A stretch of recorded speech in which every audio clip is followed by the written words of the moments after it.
तो प्रिय छात्रों, मैं सर्वेश्वर कलान कक्षा 10 जो यूपी बोर्ड मॉडल पेपर जो मैं लेके चल रहा हूँ 2024-25 का, तो पार्ट 2 मैं लेकर आ गया हूँ। आपके बीच में फिर हाजिर हूँ। जो यूपी बोर्ड ने आपका मॉडल पेपर जारी किया है, बिल्कुल वही जारी किया है, इसमें कोई धोखा नहीं किया है। पिछला वाला मॉडल पेपर उन्होंने जारी कर दिया है। इसमें आपको पिछले वर्ष कम से कम 20-25 नंबर मिले थे और पुनः ही उम्मीद है आपको फिर मिलेंगे। तो उसको देखिए, सॉल्व करवाते हैं। एक पार्ट हम दे चुके हैं, तो हमारी वीडियो में जाकर देख सकते हो। तो सर्वेश्वर कलान चैनल को सर्च कीजिए और आपको पुनः वीडियो मिल जाएगा। देखिए क्रम से मिलेंगे सब। तो इसमें शून्य पूछ रहा है, तो सबसे पहले हम सॉल्व करेंगे। सॉल्व क्या करेंगे? सॉल्व के लिए कहानी है, इसमें दिया है 6x² सेट कर लीजिए माइनस के 7x माइनस के 3। तो उसके गुणनखंड करेंगे, छतियाँ 18। तो इसकी सबसे पहले गुणा करते हैं, 6 गुणा 3 बराबर 18। तो इसके 9 दूनी 18, 9 दूनी 18 मैंने कहा, गुणा का चिन्ह हटाइए, प्लस माइनस का लगाइए। तो 9 माइनस 2 कितना हो जाएगा? 7 बचेगा, तो यही लिख देंगे। तो 6x² minus 9 minus 2 into x। तो यहाँ पर गुणनखंड कर रहे हैं, तो क्या हो जाएगा? 6 माइनस के 3। तो यहाँ पर 6x² माइनस के 9x प्लस के 2x माइनस के 3। इसमें कॉमन कुछ मिल रहा है? तो देखो 2x आपको 3x कॉमन मिल रहा है। तो 3 दूनी 6x, 3 तिया 9, प्लस का 1 कॉमन ले लोगे, 2x माइनस 3। ठीक है, तो यहाँ पर क्या बन गया? 3x प्लस के 1 और 2x माइनस के 3। अब शून्य ज्ञात करने के लिए क्या करेंगे? शून्य ज्ञात करने के लिए इनको जीरो करेंगे, यानी बहुपद को जीरो करेंगे। तो शून्य ज्ञात करने के लिए, शून्य ज्ञात करने के लिए हम क्या करेंगे? ये तो px बराबर था, तो px बराबर 0। तो यहाँ लिखेंगे 2x माइनस, इसको आप px बराबर मान लीजिए। क्या? px बराबर, तो px तो 2x माइनस 3 बराबर x, इसको उठा लीजिए 0। तो 2x बराबर 3 हो जाएगा, x बराबर 3/2। एक चीज़ यहाँ पर मिल गई। अब इसको उठा लीजिए, 3x प्लस के 1 बराबर 0, 3x बराबर माइनस के 1, x बराबर माइनस 1/3। अब हमारा शून्यक मिल गए, तो शून्यक हो गए, पहला शून्यक, दूसरा जे वाला हो गया। अब शून्यकों का योगफल, तो पहला शून्यक शून्यकों का योगफल, तो यहाँ पर सूत्र होता है शून्यकों का योग। तो शून्यकों का योगफल होता है -b/a, यानी माइनस एक्स का गुणांक माइनस एक्स का गुणांक, जो एक्स का गुणांक कितना है? 7। तो -7 और a का कितना मान है? x² गुणांक। अभी सूत्र लिख लेंगे। सूत्र होता है अल्फा प्लस बीटा बराबर -b/a, और अल्फा इंटू बीटा बराबर c/a। तो ये तो a है, ये b है, ये c है। ठीक है, तो मैं जल्दबाजी करने के लिए, जल्दी हो जाए, तो 6 हो गया। तो कितना हो जाएगा? अब लाइट भी आ गई है, अच्छा बस। तो इसमें हो जाएगा 7/6। ठीक है, अब आगे कहानी कहाँ पर है? शून्यकों का गुणनफल। शून्यकों का गुणनफल, तो इसमें क्या होना चाहिए? अभी जांच नहीं हो पाई। जांच कैसे करेंगे? इसका जोड़ है पहले, अभी नहीं पता चला है। तो 3/2 और -1/3। तो 3 तिया 9, 9 और 3 दूनी 2 एकम 2, 3 दूनी 6। तो कितना बचा? इधर वाला तो आपका 7/6 आ रहा है, 7/6। तो 9 में से 2 का कितने बचे? 7/6 बराबर 7/6। हमारी शून्यकों की जांच भी हो गई है। अब एक कहानी और बची यहाँ पर, अभी है शून्यकों का गुणनफल। शून्यकों का गुणनफल, ठीक, शून्यकों का गुणनफल पूरा दिखाई नहीं दे रहा होगा और बड़ा है। तो हो जाएगा अल्फा इंटू बीटा बराबर c/a। तो c मान कितना है? जो c 3 है, हम लिख देंगे। अगर तुलना करोगे तो a बराबर आ जाएगा 6, b बराबर आ जाएगा -7, c बराबर आ जाएगा -3। पहली तुलना करनी थी। तो देखो अब एल्फा इंटू बीटा, एल्फा का मान 3/2, यानी पहला एल्फा मान लिया, बीटा का मान -1/3, और यहाँ पर सी का मान कितना दिया, -3, ठीक है, और बटे 6, तो -3 और 3 दूनी 6, चार तो काट दो, 3 दूनी 6, तो कितना आ जाएगा यहाँ पर देखिए आप, तो इसका मान आ जाएगा -1/2, -1/2। ये भी हमारी जांच हो गई है, ठीक है। 2 नंबर और क्या लोगे, तो यहाँ पर उम्मीद है बेटा कैसा सब क्लियर हुआ, सवाल नहीं हुआ तो हमको सब बताइए। अगर क्लियर हुआ है तो हमें कमेंट बॉक्स में अवश्य लिखिए, कुछ ना कुछ यस नो में जवाब दिया करो, जिससे पता चलता रहे कि बच्चे लगातार देख रहे या नहीं देख रहे हैं। जब अब बच्चे सोच रहे हैं कि इसका ए का मान कैसे सर ने कर दिया, तो देखो हम इसकी कंपेयर कर देते हैं, ax² प्लस के bx प्लस सी, तो ए बराबर कितना हो जाएगा, तब ए बराबर हुआ ए की जगह कितना है 6, मैंने लिख भी दिया है, ए बराबर 6, बी बराबर -7 और सी बराबर -3, ठीक है। तो अब नेक्स्ट सवाल की ओर चल रहा हूँ। 2 का खा देखिए बेटा, इसने कहा दो संख्याओं के वर्गों का अंतर 180 है, छोटी संख्या का वर्ग बड़ी संख्या का 8 गुना, दोनों संख्या ज्ञात कीजिए। माना बड़ी संख्या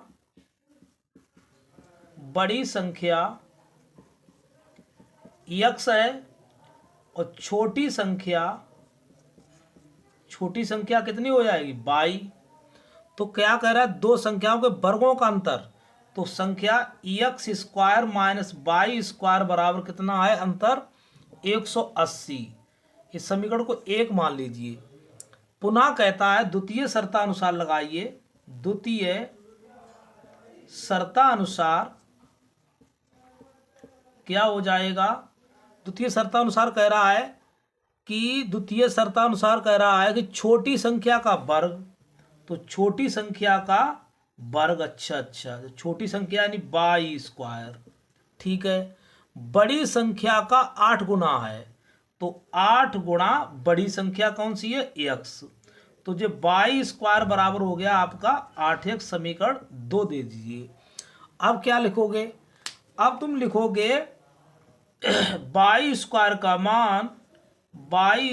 का मान समीकरण 1 में, ठीक, y² का मान समीकरण 1 में डालेंगे तो क्या हो जाएगा, x² माइनस के 8x बराबर 180, पक्षांतर कर लीजिए, x² माइनस 8x माइनस के 180 बराबर 0। अब इसके गुणनखंड कर दीजिए, 18 दाई 180, तो x² माइनस के 18x प्लस के 10x माइनस के 180 बराबर 0, इसे ना लगाओ भी, बराबर 0।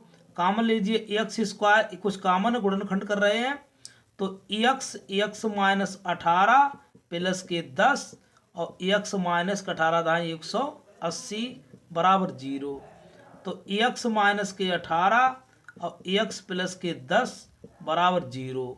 तो अब हम x संख्या क्या, x माइनस 18 बराबर 0, तो x बराबर 18 और दूसरी x प्लस के 10 बराबर 0, x बराबर माइनस के 10, ये मान्य नहीं है। तो पूछ क्या रहा है, तो दोनों संख्याएं ज्ञात कीजिए। तो पहली तो संख्या आप कितनी हो गई, तो x बराबर पहली हो गई 18, दूसरी संख्या, तो पहली संख्या जो हो गई, तो पहली संख्या हुई x बराबर 18 और दूसरी संख्या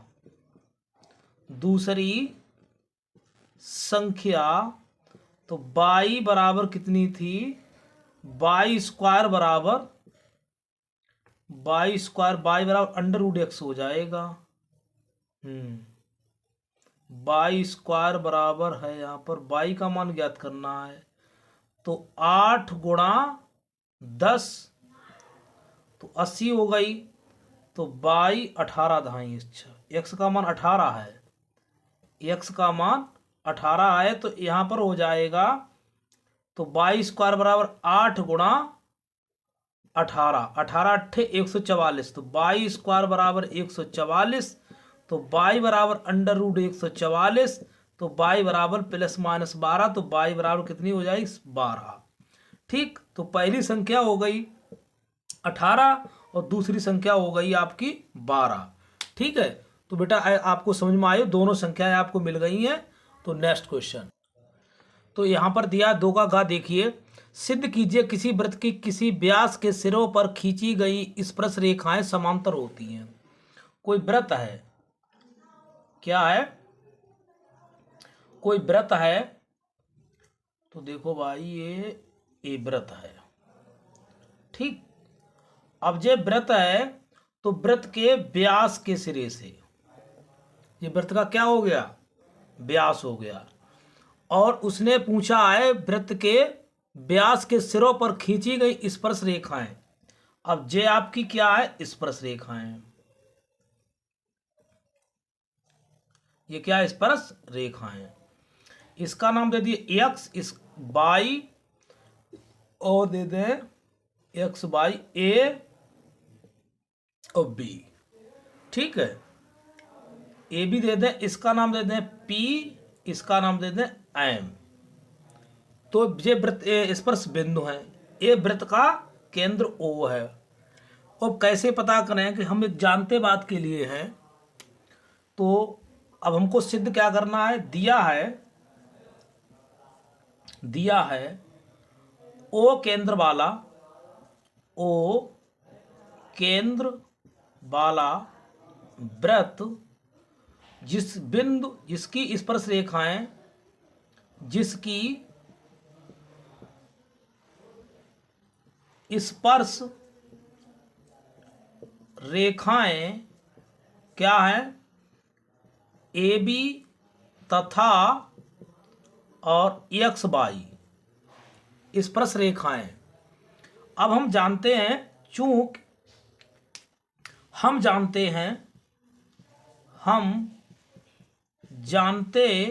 हैं स्पर्श रेखाएं त्रिज्या पर स्पर्श बिंदु से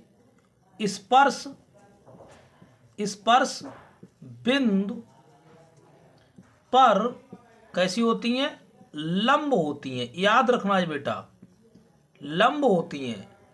स्पर्श बिंदु, इसके जो स्पर्श रेखाएं तो ये हैं, और स्पर्श बिंदु ये हैं एम और पी।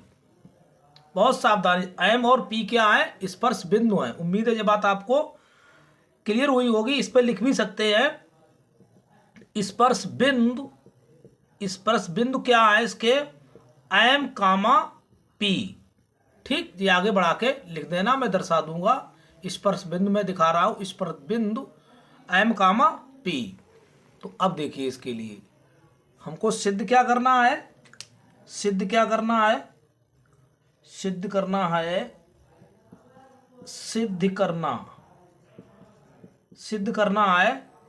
ए बी समांतर एक्स वाई।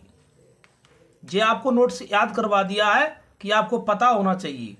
अब हम लिखेंगे, ये बात तो यहां पर लिखनी चाहिए थी। अब उपपत्ति करेंगे, उपपत्ति। तो यहां पर देखो क्या है, ये कोण के त्रिभुज बना ले, यहां पर कोण बना ले, कोण ओ एम बाई क्या है, कोण ओ एम बाई 90 डिग्री है। क्यों, चूंकि स्पर्श किस पे लिखोगे, ऐसे लिखो, स्पर्श रेखा त्रिज्या पर लंब होती है, वो मैंने लिख दिया है। स्पर्श रेखाएं त्रिज्या स्पर्श रेखा पर लंब होती हैं।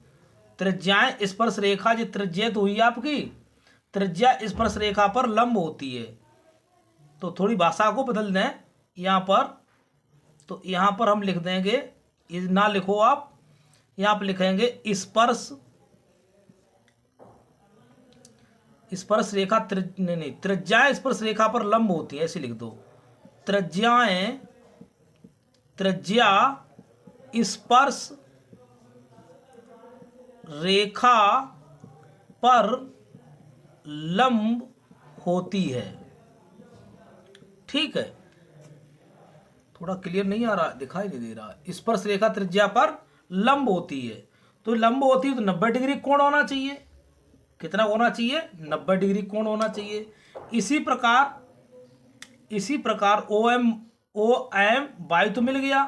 अब ए पी ओ या ओ पी ए, ये समीकरण 1 दे दो। अब ये दे दो समीकरण 2 से कोण ओ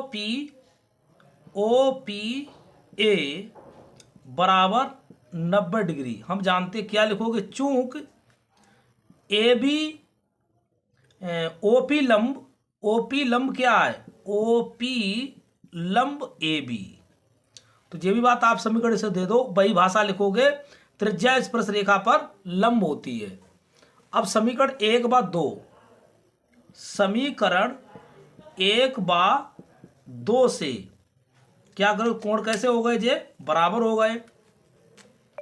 तो कोण ओ एम बाई बराबर कोण ओ पी ए कैसे है? कोण एकांतर कोण, एकांतर अंतः कोण। जब एकांतर अंतः कोण बराबर हो गए हैं, तो जब जे कोण ए भी बराबर हो गया आपका 90 डिग्री का, और जे भी 90 डिग्री हो गया, तो रेखा कैसी हो गई? समांतर हो गई। अतः ए बी समांतर एक्स वाई, यही आपको प्रूव करना था। H P hence proved. ठीक, थोड़ी भाषा उसको थोड़ी बदल गई थी, फिर भी ध्यान रखना त्रिज्या स्पर्श रेखा पर लंब होती है। तो जब तो यहाँ होना चाहिए तो ओ एम बाई बराबर 90, लंब है तो 90 डिग्री। इसी प्रकार ओ पी ए बराबर 90 की ओ पी लंब ए भी है, वही भाषा लिख दो कि त्रिज्या स्पर्श रेखा पर लंब होती है। समीकरण 1 बा 2 से 90 कैंसिल हो गए। ओ पी बराबर क्या? ओ एम बाई बराबर ओ पी ए। तो जो कोण कैसे होगी? एकांतर कोण। एकांतर कोण जब बराबर हो तो कैसी रेखाएं होंगी? समांतर रेखाएं होंगी।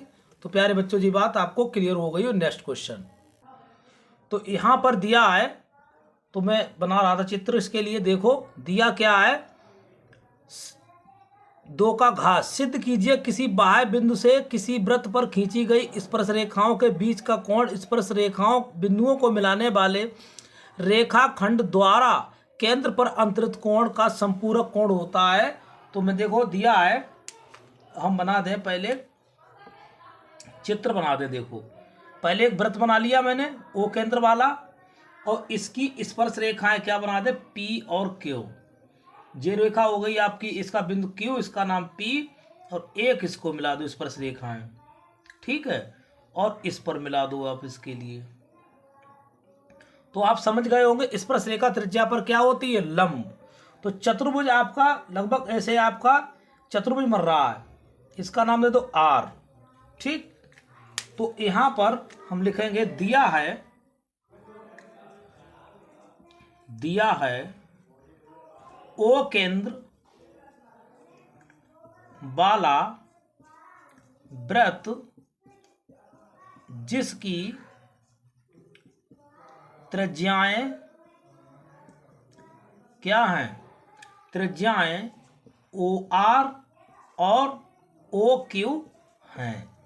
स्पर्श रेखाएं, वही सवाल बिल्कुल रहा है, स्पर्श रेखाएं पी क्यू कामा पी आर हैं। तो उम्मीद है ये बात आपको, देखो जे स्पर्श रेखा आपको क्लियर हो रही होगी। अब क्या सिद्ध क्या करना है? सिद्ध करना है आपके लिए, सिद्ध करना है कोण पी क्यू ओ आर, या क्यू सिद्ध करना है कोण क्यू पी आर प्लस कोण क्यू ओ आर, ये पूरा कोण। ठीक है, चाहे तो इसे आगे बढ़ा सकते हो, इसके लिए अच्छा ना लगता हो तो थोड़े के लिए आगे बढ़ा दो तो थोड़ा अच्छा और लगेगा। ये यूं करके और ये यूं करके, अब सही लगेगा। ठीक है, अब कोण क्यू पी आर प्लस के कोण क्यू ओ आर बराबर 180 डिग्री, इसको हमको सिद्ध करना है। हम बच्चों आपको करवा चुके थे, तो अब देखते त्रिभुज। पहले हम सर्वांगसम करते हैं, वैसे तो बहुत शॉर्ट ट्रिक बता देंगे आपके लिए जब समय नहीं मिले। देखो अब हम उपपत्ति कर रहे हैं। क्या उपपत्ति? उपपत्ति में क्या हो जाएगा, त्रिभुज ले लो, त्रिभुज पी क्यू ओ तथा त्रिभुज PRO तथा त्रिभुज PRO में देखो OQ बराबर OR, ये क्या है, वृत्त की त्रिज्याएं, ठीक है, वृत्त की त्रिज्याएं हैं। और स्पर्श रेखाएं बराबर, जब स्पर्श रेखाएं बराबर होती हैं, बाह्य बिंदु से खींची गई स्पर्श रेखाएं बराबर होती हैं, तो PQ बराबर PR लिखोगे, बाह्य बिंदु से खींची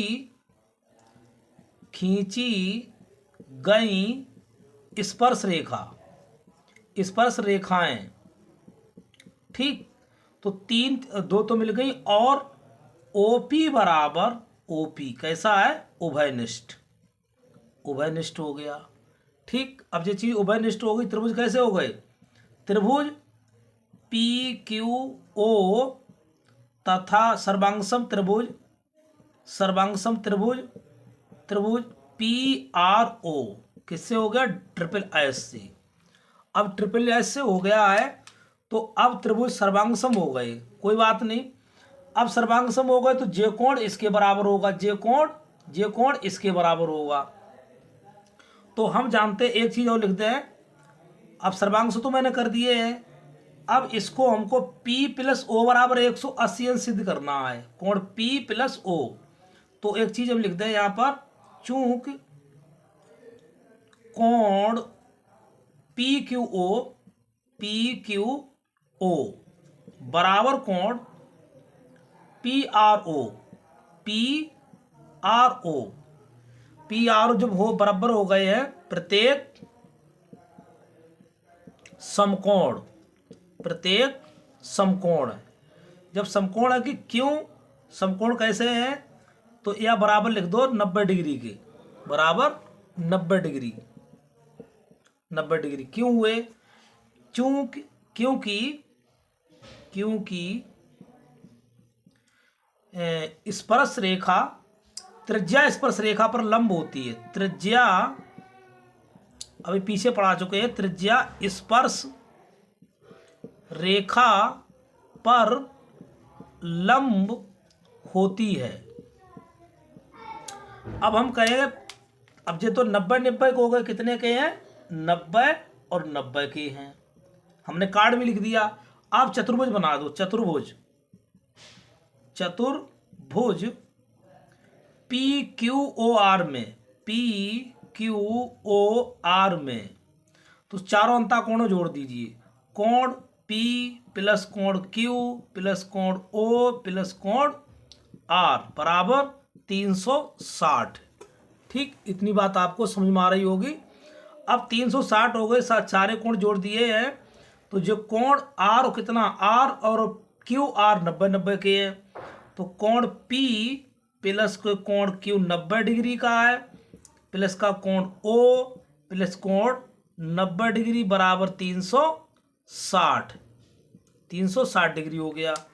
अब कोण इसको कर लो, कोण P + के कोण O 9 9 18, और 360 में से घटा दिए, 360 - 180 डिग्री, 180 डिग्री, तो कोण क्या हो गया, कोण P + के कोण O बराबर 180 डिग्री। तो अब हमको सिद्ध क्या करना था, कोण PQPR यानी P निकालना था, O निकाला, 180 आना था, तो अतः हमको यही सिद्ध करना था। तो देखो यहाँ भी कह रहा है, केंद्र पर अंतर बिंदुओं, इस बाह्य बिंदु यानी रेखाओं, स्पर्श रेखाओं के बीच का कोण और बिंदुओं को मिलाने वाले रेखाखंड द्वारा केंद्र पर अंतरित कोण संपूरक कोण होता है। तो हमको ये सिद्ध करना था, हेंस प्रूव्ड, हमारा कोण आ चुका है। ज़्यादा वीडियो लंबा ना करेंगे, HP, ठीक। नेक्स्ट क्वेश्चन इसमें दिया है, देखो 2 का अंगा, एक थैले में 3 लाल 5 काली गेंद हैं, तो ठीक है। अब इस थैले में से एक गेंद यादृच्छा निकाली जाती है, इस प्रायिकता क्या होगी, गेंद लाल है और लाल नहीं है। तो दिया है थैले में लाल गेंदों की संख्या, थैले में लाल गेंदों की संख्या कितनी है? संख्या बराबर कितनी है? 3 है। और उसने क्या बात पूछी? थैले में लाल गेंदों, अब काली गेंदों की संख्या कितनी है? काली गेंदों की संख्या, थैले में काली गेंदों की संख्या कितनी है? 5। तो उसने प्रश्न किया है, सबसे पहले प्रश्न किया है कि गेंद, लाल गेंद होने की प्रयाक्ता। तो अनुकूल परिणाम, कुल परिणाम बताओ। कुल परिणाम हुए आपके हैं 3 + के 5 = 8। और प्रश्न उसने कहा है, पहला प्रश्न है लाल गेंद होने की प्रयाक्ता। तो पहला प्रश्न है लाल रंग गेंद होने की प्रायिकता क्या होगी? प्रायिकता। तो प्रायिकता, लाल रंग गेंद की होने की प्रायिकता क्या होगी आपकी? तो इसमें भाई होगी अनुकूल परिणाम, अनुकूल परिणाम बटे कुल परिणाम। तो अनुकूल परिणाम कितने हैं? 3 लाल गेंद के अनुकूल परिणाम। तो यहां पर लिख सकते हैं लाल गेंद के अनुकूल परिणाम। लाल गेंद के अनुकूल परिणाम कितने दिए हैं? परिणाम दिए इसने 3। ठीक, अब सूत्र भर दीजिए। तो इसमें क्या हो जाएगा? तो 3/8। ठीक, अब वो कह रहा लाल गेंद ना होने की प्रयाक्ता। अब लाल निकाल दो। दूसरे सवाल में उसने पूछ दिया है, दूसरे लाल नहीं है। जब लाल गेंद नहीं है, तो लाल नहीं तो कितनी बच गई? 5 काली बच गई। जब लाल गेंद नहीं है तो काली गेंदों की संख्या कितनी है? तब काली गेंदों की संख्या 5 है। तो अनुकूल परिणाम कितने हुए? अनुकूल परिणाम 5 और कुल परिणाम तो 8 ही रहेंगे।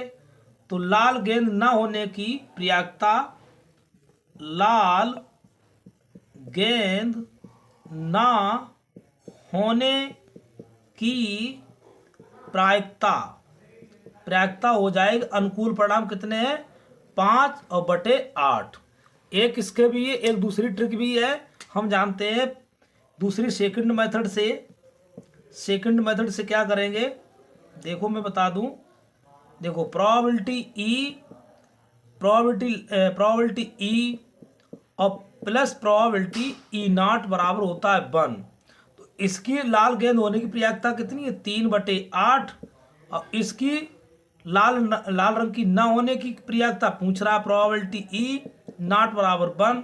तो प्रोबेबिलिटी E0 निकाल दीजिए।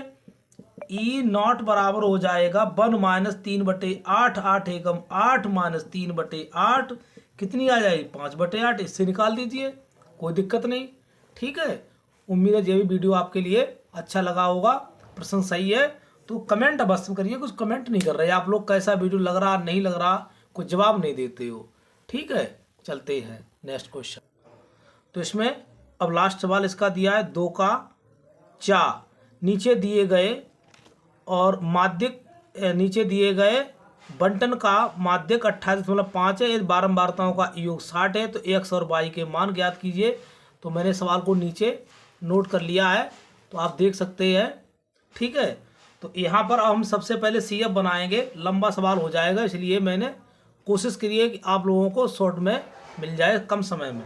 तो अब हम इसका क्या बनाएंगे? CF बनाएंगे।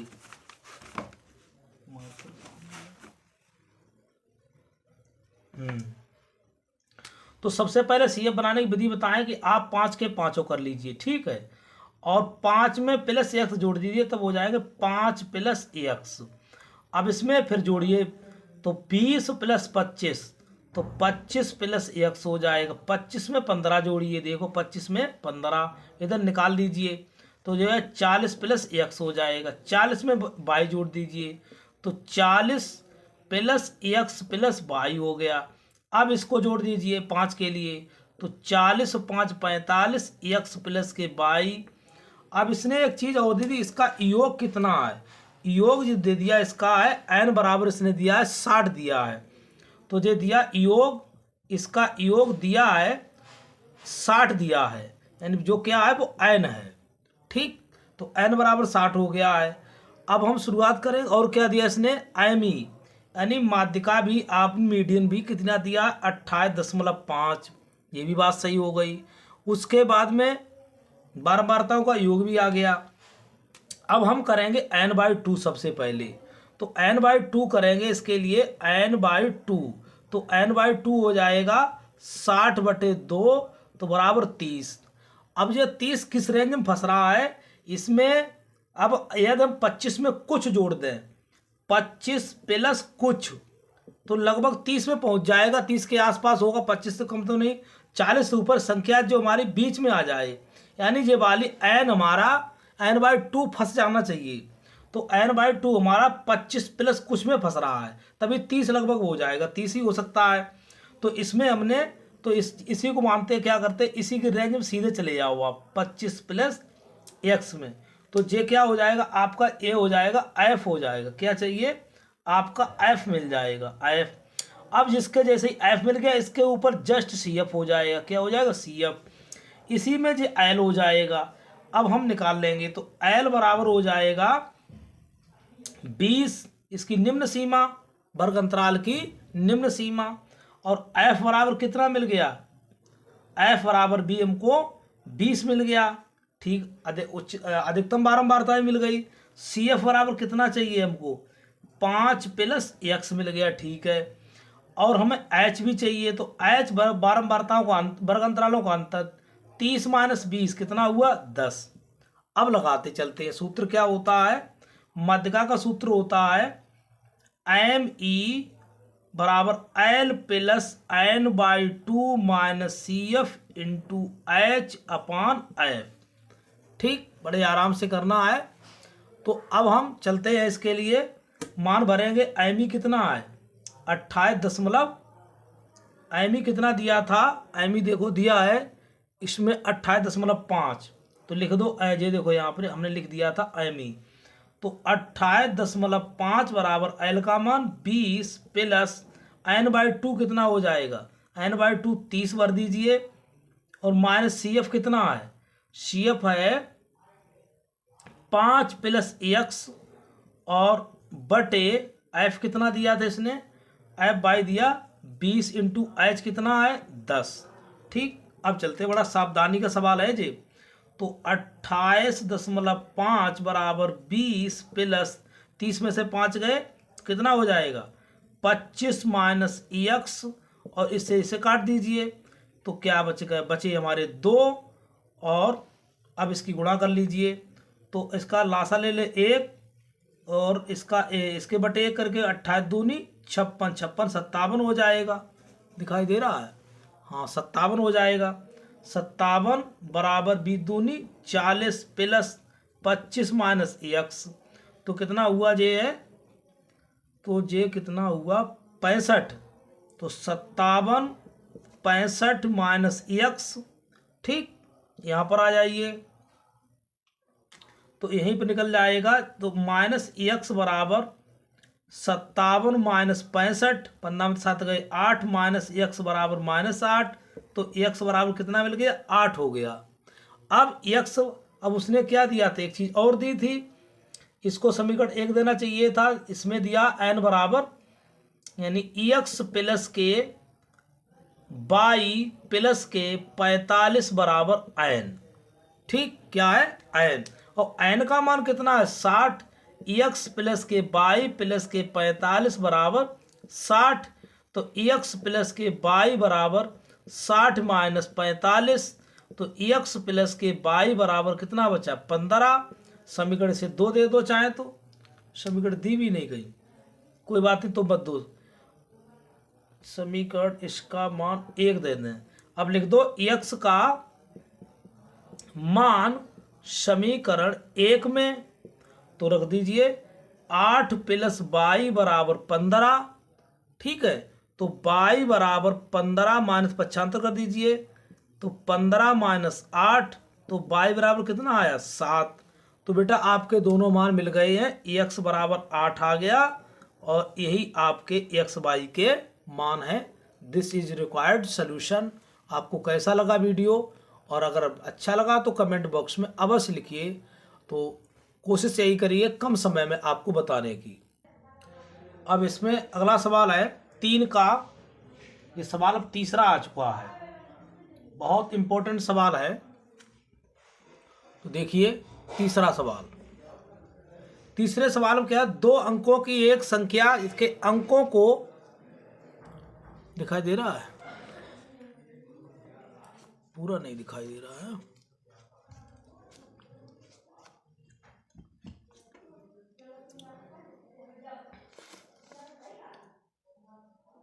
तो 2 अंकों की एक संख्या, इसके अंकों को पलटने पर बनी संख्या का योग 66 है। संख्या के अंकों का अंतर इतना, तो संख्याएं ज्ञात कीजिए।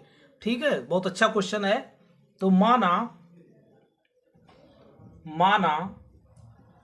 इकाई का अंक x है और दाई का अंक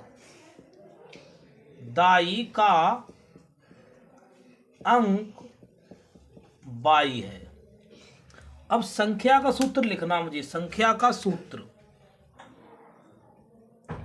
संख्या बराबर हो जाएगा 10 गुणा दाई का अंक। देखो संख्या का सूत्र है 10 गुणा दाही का अंक प्लस इकाई का अंक। तुम्हें कहेंगे डायरेक्ट सवाल मिलेगा, मगर ये नहीं मिलेगा कैसे संख्या का सूत्र आया है। ठीक है, तो यहां हो जाएगा 10 दाई का अंक या y प्लस x, ये संख्या का सूत्र हो गया। अब प्रथम शर्तानुसार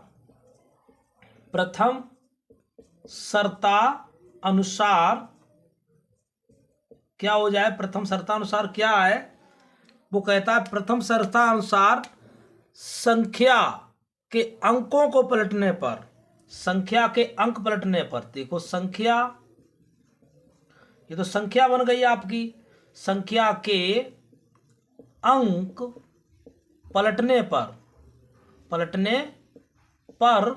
बनी संख्या क्या बन जाएगी, तो 10x प्लस y। अब यहां पर एक कहानी है प्रथम शर्तानुसार, यहां से चलिए। तो वो कह रहा है संख्या के अंक पलटने पर, यानी मूल संख्या पलटने पर, यानी मूल संख्या प्लस पलटने वाली संख्या, पलटने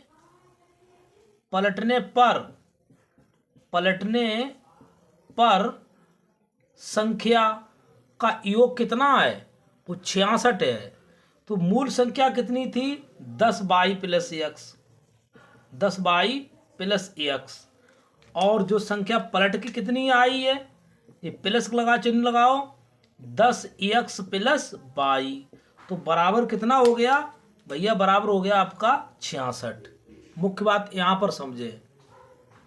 अब देखो 10x और 10x 1x कितने हो गए, 11x, 10y 1y कितने हो गए, 11y, बराबर 66। 11 से कर दो भाग, 11 से भागा, तो देखो 11 से कैसे भागा, तो x प्लस के y बराबर 6 बचेगी। समीकरण दे दो इसे 1। अब उसने बात कही है कि दोनों संख्या के अंकों का अंतर, तो द्वितीय शर्तानुसार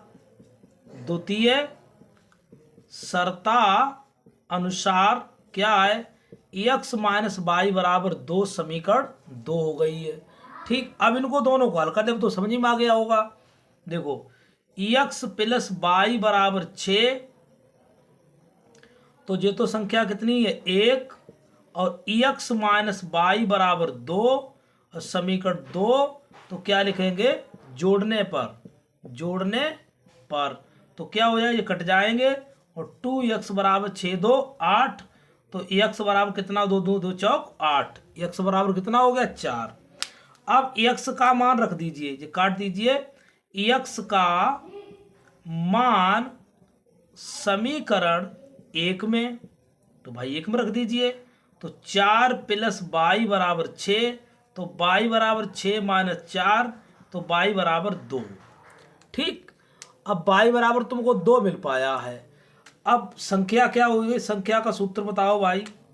हमारा संख्या बनाई थी इसने, संख्या जो बनाई थी भाई हमने क्या बनाई थी, 10y प्लस x, तो 10y का मान 2 और प्लस के x का मान 4, तो 10 दूनी 20 और प्लस 4, तो कितनी हो गई 24। तो संख्या आप कितनी आई, 24 आ गई।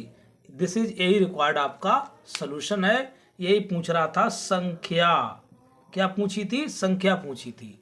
तो प्यारे बच्चों कैसा सवाल लगा, उम्मीद है जो आप सवाल आपको क्लियर हुआ होगा। नेक्स्ट क्वेश्चन आपके लिए,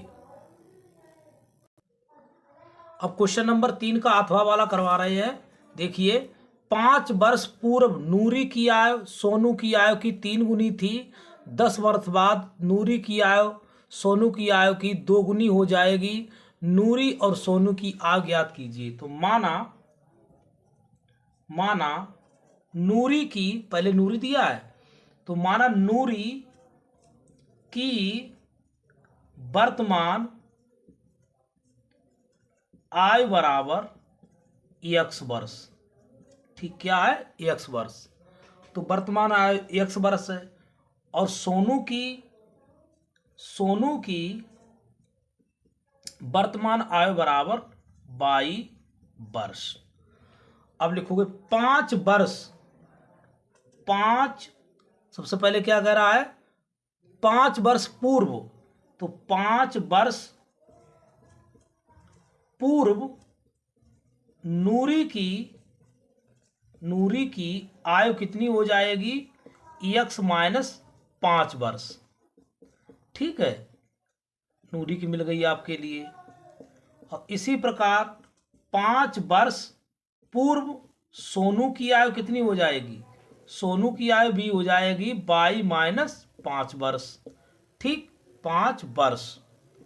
अब देखो चलते हैं, अब 5 वर्ष पूर्व नूरी की आयु सोनू की आयु की 2 गुनी हो जाएगी। तो नूरी की आयु कितनी है, नूरी की आयु देखो, नूरी की आयु और बराबर सोनू की आयु, सोनू की आयु। अब नूरी तो बड़ी, बैलेंस करने के लिए हम किस में गुणा करेंगे, तो यहां देखो x माइनस 5 और y माइनस 5।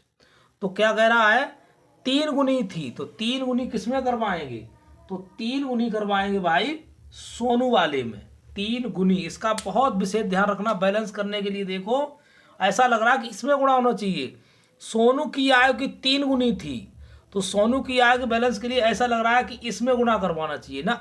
बैलेंस करोगे ये तो बड़ी है, तो ऑलरेडी इसको बैलेंस करने के लिए 3 की गुणा इसमें करेंगे। अब सवाल बन गया है, क्या हो जाएगा, x माइनस 5 3y माइनस के 15, तो x माइनस 3y और माइनस के उधर ले जाओ, बराबर माइनस के 15 और प्लस के 5, x माइनस 3y बराबर माइनस के 10 बराबर, अच्छा इधर ले जाएं, अरे बाप रे लाइट भी चली गई। तो इस पक्षांतर कर लें, तो क्या हो जाएगा, x माइनस 10 ही रखो, समीकरण हो जाएगी 1। ठीक, तो अब द्वितीय शर्तानुसार जो प्रथम शर्ता थी, प्रथम शर्त, अब द्वितीय शर्त क्या थी, द्वितीय शर्त क्या है, द्वितीय शर्त में कह रहा है, देखो 10 वर्ष बाद नूरी की आयु सोनू की आयु की 2 गुनी हो जाएगी। लिखोगे 10 वर्ष बाद नूरी की आयु, दोनों में जुड़ेगी, नूरी की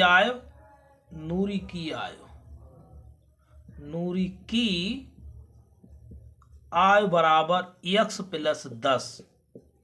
ठीक है, 10 वर्ष बाद सोनू की आयु कितनी हो जाएगी, y प्लस 10। तो यहाँ लिखो x प्लस 10 और y प्लस 10 कितनी किसमें गुणा हो जाएगी, 2 गुनी। तो सोनू की आयु की, तो सोनू की आयु की इसमें करवा दो 2 की गुणा, x प्लस 10 2y और 10 दूनी 20। इधर ले जाओ x माइनस 2y और बराबर 20 माइनस 10, ये पक्षांतर कर दीजिए, x माइनस 2y बराबर 10 समीकरण 2। ठीक है, अब ये तुमको समीकरण मिल गई। अब यहाँ पर हम हल करेंगे। देखो यहाँ पर हल करेंगे, ये समीकरण 1 उठा लीजिए, x माइनस 3y बराबर x माइनस 3y बराबर माइनस के 10 और x माइनस 2y बराबर 10। ठीक है, यहाँ लिखेंगे घटाने पर, क्या घटाने पर लिखेंगे, घटाने पर करेंगे, माइनस चिन्ह हो गया, प्लस हो जाएगा, माइनस हो जाएगा, तो ये तो कैंसिल हो गए, माइनस के 3 और प्लस के 2, तो माइनस के 22 और माइनस के 20, माइनस माइनस कैंसिल, y बराबर 20। ठीक है, अब लिखेंगे y का मान समीकरण किस में रख दें, समीकरण 1 में रख दें। तो समीकरण 1 कौन सी थी हमारी, जी थी, चलो 2 में रख दो, चलो समीकरण 2 में। तो y का मान रख रहे हैं, तो y का मान x माइनस 2 गुणा 20 बराबर 10, तो x माइनस 20 दूनी 40 बराबर 10, तो x बराबर हो जाएगा 10 प्लस 40, तो x बराबर हो जाएगा 50। तो नूरी कै वर्ष की हो गई, नूरी 50 वर्ष की हो गई भैया। देखो भाई यहाँ देख सकते हो, नूरी 50 वर्ष की। तो मैं यहाँ लिखूंगा, अतः नूरी की आयु बराबर 50 वर्ष।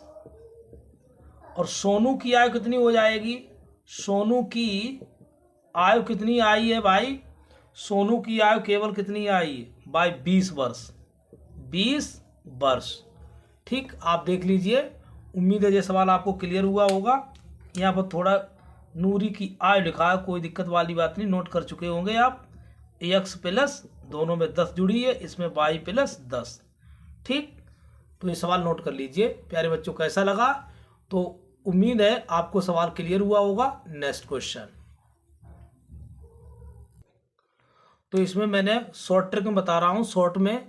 अगर वीडियो हमें आपको चाहिए तो कमेंट बॉक्स में लिखें, तो इसका मैं सलूशन पूरा दे दूंगा। तो इसमें मैंने 4 का लिया है। एक बहुमंजिला भवन के शिखर से देखने पर 8 मीटर ऊंचा भवन है, 8 मीटर ऊंचा भवन है, इसका नाम देते हैं ए और बी। ठीक, 8 मीटर भवन के शिखर और तल के अवनमन कोण क्रमशः 30 और 45 हैं। भवन के शिखर और तल के क्रमशः कितने कोण है, 30 और 45 हैं। तो जो एक अवनमन कोण है, तो अवनमन कोण एकांतर कोण होते हैं। ठीक है, फिर उसने बात पूछी है कि बहुमंजिला की भवन की ऊंचाई ज्ञात कीजिए और भवनों के बीच की दूरी। तो इसमें ए बी सी और डी और ई। ठीक है, तो भवन की, तो माना भवन की ऊंचाई कितनी हो जाए, माना भवन की ऊंचाई h मीटर है, कितनी है, h मीटर। तो सबसे पहले हम त्रिभुज लेंगे, जब कोण लेंगे ए सी ई, तो पूरा लगाएंगे h बटे एक्स, शॉर्ट में बता रहा हूँ, h बटे एक्स, तो हो जाएगा tan थीटा, और थीटा का मान भर देंगे 45, h बटे एक्स, तो tan 45। एक तो ये बात मिल जाएगी समीकरण 1। इसी प्रकार त्रिभुज लेंगे, त्रिभुज बी डी ई, की वीडियो बहुत लंबा खिंच रहा है, इसलिए मैंने कहा आपको शॉर्ट में दे दें। अगर नहीं समझ में आए तो मैं कमेंट बॉक्स में लिखें, तो मैं आपको पूरा वीडियो दे दूंगा। तो बी डी ई में क्या हो जाएगा, लंब बटे आधार h माइनस 8 बटे एक्स और tan 30, तो h माइनस 8 बटे एक्स, tan 30 का मान 1 बटे √3। इन समीकरण, ये समीकरण 1, समीकरण 2, इन दोनों समीकरण को आप हल कर लें। ठीक, समीकरण 1 बात 2 को, तभी आपका h और h का मान मिल जाएगा, x का मान मिल जाएगा। ठीक है, अब इसने अथवा वाले में यही भाषा बोल दी है। अथवा वाले में कहा उसने है कि उसने भूमि के एक बिंदु P से 10 मीटर ऊंचा भवन, 10 मीटर ऊंचा भवन बना दिया। तो इसका भी नाम दे दो, ए पी एम दे दो इसके लिए। ठीक है, उसके बाद उसने कहा है कि उन्नयन कोण 30 है। कितना? भवन के शिखर का उन्नयन कोण, भवन के शिखर का उन्नयन कोण कितना है? 30। तो पी एम और पी क्यू, ये क्यू आर एस, तो जी एस, तो इसकी भी दूरी एक्स मान लीजिए। तो सबसे पहले करेंगे इसको भी एच बटे एक्स, इसको भी देखो मैं दिखा दूंगा आपके लिए शॉर्ट में। इसको सब त्रिभुज लें, त्रिभुज पी क्यू एस, त्रिभुज पी क्यू एस में एच बटे क्या हो जाएगा? एच बटे एक्स टेन 45 ले लेना, समीकरण 1, यानी एच बटे एक्स बराबर आ जाएगा 1, समीकरण 1 हो जाएगा। फिर कर देना एच, त्रिभुज एम आर एस, त्रिभुज एम आर एस में, तो त्रिभुज एम आर एस में करेंगे तो जे भी आपकी एक्स हो जाएगी। तो एच माइनस 10 बटे एक्स बराबर 10 30, तो एच माइनस 10 बटे एक्स बराबर 10, 30 का मान 1/√3। तो एच माइनस क्या हो जाएगा? एच माइनस 10 बटे एक्स बराबर गुणा करवा दीजिए, तो गुणा हो जाएगी इसकी एक्स बटे √3, समीकरण 2। इन दोनों को हल कर लोगे, एक्स वाई के मान मिल जाएंगे, बस यही आप एच निकाल सकते हो। ठीक है, तो मैं शॉर्ट में दे रहा हूँ, बहुत वीडियो लंबे हो रहे थे। अब इसमें हम नेक्स्ट क्वेश्चन दे रहे हैं इसका। इसमें 5 का देखिए, 5 वाला हमने डायग्राम बना दिया है। एक बर्तन एक उल्टे आकार का, इसकी ऊंचाई 8 सेंटीमीटर, इसकी ऊपरी खुला हुआ है, सिरे की 5 सेमी त्रिज्या है, ऊपर पानी से भरा। जब बर्तन में शीशे की कुछ गोलियां डाली जाती, 0.5 त्रिज्या वाली एक गोला है, डाली जाती है, गोली डाली जाती, गोला नहीं, भरे हुए पानी का चौथाई भाग बाहर निकल जाता, बर्तन में डाली गई शीशे की गोलियों की संख्या ज्ञात कीजिए। तो जो शंकु है, तो शंकु है माना, यानी शंकु की त्रिज्या कितनी दे दी है? शंकु की त्रिज्या आर बराबर दे दी है, कैपिटल आर लिख दो इसके लिए। आर बराबर इसने दे दी 5 सेमी, और एच बराबर कितना है? 8 सेमी। तो इसने दिया है शंकु का आयतन, और गोली, उसके गोलियों के लिए,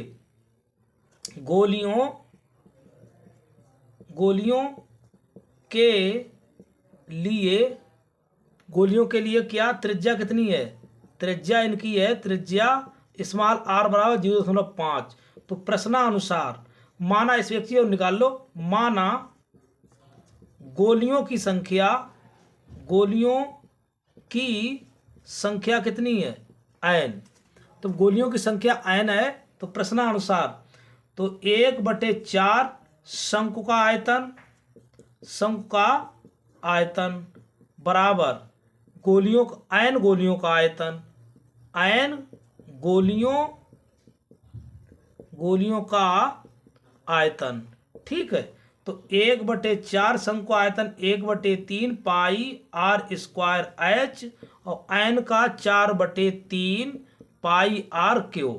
ठीक है, तो इसको जब n से भाग कर n बराबर लिखोगे, n बराबर करोगे पाई आर स्क्वायर एच बटे 12, और भाग करोगे 4/3 पाई आर क्यू। ठीक है, सबके जब मान भर दोगे तो इसमें मान भरने पर इसकी गोलियों की संख्या 100 आएगी। ठीक है, तो आप इस काम को कर लें तो ज़्यादा समझदारी। अगर दिक्कत हो रही तो हमें अवश्य लिखें, तो मैं पूरा वीडियो आपको भेज देंगे। ठीक, चलते हैं नेक्स्ट क्वेश्चन की ओर। इसको भी शॉर्ट में देख लें, शॉर्ट में बता रहा हूँ, कोई बड़ा नहीं बता रहा हूँ। तो इस पर क्या दिया था, इसका सवाल देखिए क्या पूछ रहा है। इसमें कह रहा है एक गोलाकार कांच के बर्तन की एक बेलन के आकार की गर्दन है, इसकी लंबाई 8 सेंटीमीटर डाल दी, व्यास 2 सेंटीमीटर, इसका टोटल व्यास कितना है? 2 सेमी है। ठीक है, एक गोलाकार व्यास, इसका गोलाकार भाग है, उसका व्यास कितना है? इसका व्यास भी 8.5 सेमी है। ठीक है, इसे भरे जा सकने वाले पानी की मात्रा ज्ञात कीजिए। अजय बच्चे को आंसर उतना आ रहा है, तो देखो दिया है बेलन का व्यास कितना दिया है? 2 सेमी। तो 2r बराबर हो गया 2 सेमी, तो r बराबर आ गया 1 सेमी, और h बराबर कितना दिया इसने?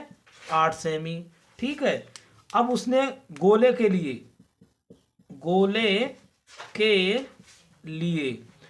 लिए व्यास कितना दिया है? व्यास 2r बराबर 8.5, तो r बराबर 8.5/2। अब बर्तन का कुल आयतन कितना है? बेलन का आयतन, बेलन का आयतन प्लस गोले का आयतन, गोले का आयतन। ठीक है, अब दोनों के आयतन जोड़ दीजिए। तो यहाँ का क्या लिखो, बेलन का आयतन क्या होता है? पाई आर स्क्वायर एच, और गोले का आयतन 4/3 पाई आर क्यू। इनमें सब में मान भर दीजिए। तो पाई का मान 22/7, आर का मान कितना है? 1 स्क्वायर, एच का मान कितना? 8 प्लस 4/3 और 22/7 गुणा आर का मान कितना? 8.5/2 का होल क्यूब। तो इनका इसका जो निकल के आएगा तो इसका राइट आंसर होगा 346 सेमी क्यूब लगभग होगा। कितना होगा? इसका कितना? 345 आता है और ये 346 सेमी क्यूब निकल के आएगा। तो बेटा इसको सॉल्व करिए, कोई दिक्कत वाली बात नहीं। अगर समस्या हो तो हमें कमेंट बॉक्स में अवश्य लिखें, मैंने दे दिया। जल्दी जल्दी क्वेश्चन आपको एक वीडियो में देना था, अगर नहीं आता तो हमको अवश्य कमेंट में दीजिए। इसी के साथ में जय हिंद, जय भारत।